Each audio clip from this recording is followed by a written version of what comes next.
Все мы знаем Шрека, зеленого скуфа, которому удалось найти свою альтушку, и превратить ее тоже в скуфа. Но, как и любая популярная франшиза, со временем приобретает не только смешных анимаций и трейлеров, сделанными нейросетью, но и жуткие и странные детали, на которые строятся фанатские теории.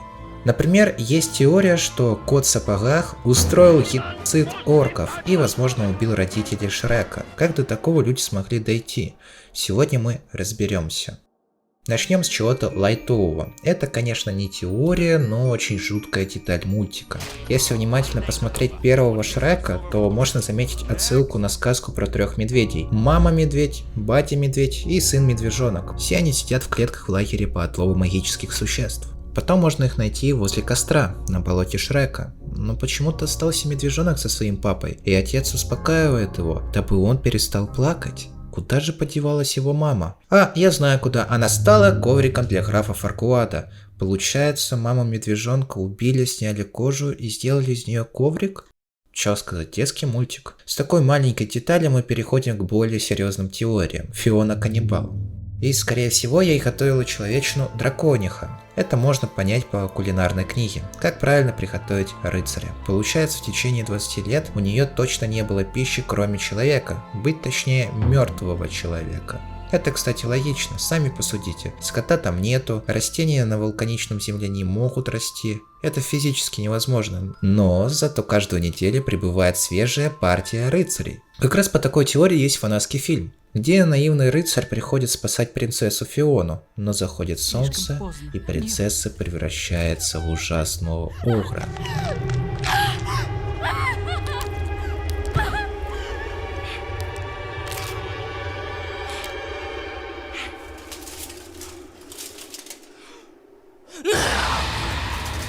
Поцелуй меня!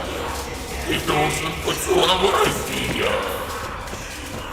Не убегай!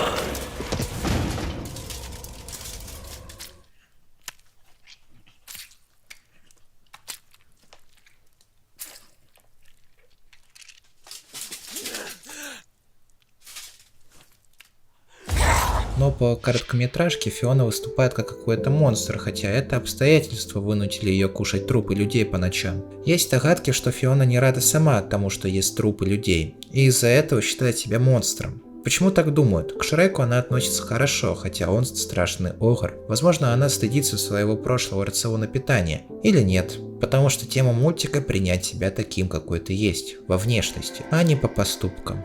Осел был человеком. Во-первых, он разговаривает. Я парящий говорящий. Во-вторых, в третьей части есть много моментов, которые доказывают эту теорию. Как вспомнишь, так вздрогнешь. Трусы на уши и мордой в унитаз. Да какие тебе трусы на уши, если ты вообще без трусов ходишь?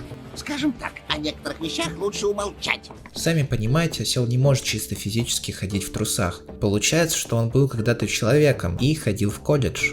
Плюс момент, когда осел и кот поменялись между собой телами. Можно щеголять в этой дерзе. Эй, поаккуратней с обувкой. Форты сделаны в Мадриде лучшим из... Ты научишься сдерживаться. Значит, осел когда-то привыкал к своему телу. И как осел стал ослом? Так как франшиза Шрек высмеивает и отсылается на сказки, адаптированными Диснеем, можно предположить, что осел как-то попал на остров удовольствия в мультике Пиноккио. Это место, где детям разрешают пить и курить, и в отличие от школьного туалета, дети превращались в ослов, и бандиты их продавали в рабство. Еще они могут разговаривать. Значит, осел попал на остров удовольствия и из человека превратился в ишака. Так что та старуха эксплуатировала осла как раба до момента встречи со Шреком. Тяжелый бэкграунд у осла. Принц Чарльд – брат Фионы. Почему так? Во-первых, он не выглядит как фея, но зато очень похож на маму Фионы. Во-вторых, его называют принцем, а принц — это титул королевской династии, что означает Николай Басков королевской крови. Есть теория, что отец Фионы, то есть король, был жабой, но он сделал договор с феей на счастливую жизнь. То есть фея превратила его в человека и дала ему королевский титул, чтобы он жил долго и счастливо, взамен на первенца, то есть на сына. А зачем ей возиться с ребенком? Принц Чарминг нужен ей для контроля власти в королевстве. Но появилась Фиона. Есть еще одна теория, что Фиону прокляла именно фея крестная, чтобы Чарминг расколдовал Фиону и женился на ней. Таким образом он стал бы королем Тридевятого царства. Теория, кстати, логичная и в отличие от следующей теории, добрая. Кот в сапогах устроил геноцид орков и, возможно, убил родителей Шрека. Почему появилась такая теория? Потому что в сказках Кот в сапогах заставил обманом превратиться великана-людоеда в мышь. Так как во вселенной Шрека считают, что огры людоеды и ставят между ними знак равно, можно сказать, что кота нанимали на охоту за зелеными великанами. Потому что именно его предлагала владелица трактира, как убийца великанов и людоедов. Это объясняет, почему Шрек до попадания в альтернативной вселенной не видел никогда других огров, кроме своей семьи. Если еще судить за мюзиклом, которого считают каноном, можно предположить, что Шрека выгнали из родительского дома, дабы предостеречь от встречи кота в сапогах. После помилования Шреком кота в сапогах, кот понял, что не все огры это людоеды и тупые создания, поэтому он с ним подружился и помогает ему в приключениях для очищения совести. Конец.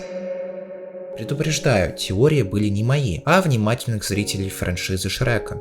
Это просто компиляция, сборник, так скажем. Вообще я хотел сделать видео про хорроры по Шреку, но кроме короткометражки про Фиону Каннибала, миллионов смешных анимаций и ужасно убогих игр с этим зеленым скуфом я не нашел ничего. Хотя нужно дать внимание одной анимации. Шрек — это любовь, Шрек — это жизнь. По мотивам фанфиков, но именно эта история вас проберет до мурашек. Ну, начнем разбирать. Сюжет строится на сумасшедшем фанате Шрека, который сделал алтарь в честь него. Я молился Шреку перед тем, как ложиться спать. Я благодарил его за жизнь, которую он мне подарил. «Шрек — это любовь», — сказал я. «Шрек — это жизнь». Мой отец слышал меня и назвал меня Петиком. Я знал, что он завидует моей преданности к Шреку. Я назвал его Мандой.